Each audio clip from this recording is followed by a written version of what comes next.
时隔多年，我还是喜欢悠哉的开路，开着那30年的老爷车，装满用不上的一堆行李，奔驰在往故乡的归路上。今天的天气好晴朗，乡间的小路更清爽，看见前方路边有一位姑娘，停一下问她要不要搭便车，左右右呀呀呀，哎呦呦呦。她问我为什么匆匆忙忙，她害羞地问我要去哪里，我调皮地撩她，你想去哪里我就去哪里。姑娘害羞的脸红了，她说她要回去见爹爷娘。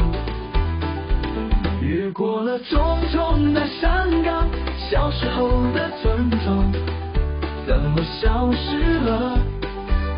马路边的路人送来一双双羡慕的眼光，让我舍不得抬头回家，因为我喜欢这样的赶路。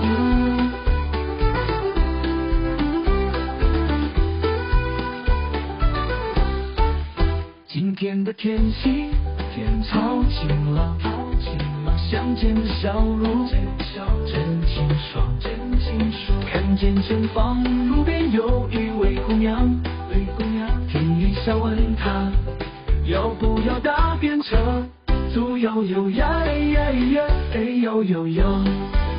她问我为什么匆匆忙忙，她害羞地问我要去哪里，我调皮地撩她，你想去哪里我就去哪里。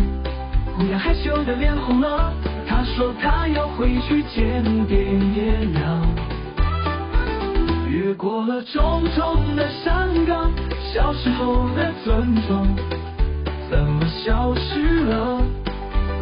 马路边的路人送来一双双羡慕的眼光，让我舍不得太早回家，因为我喜欢这样的赶路。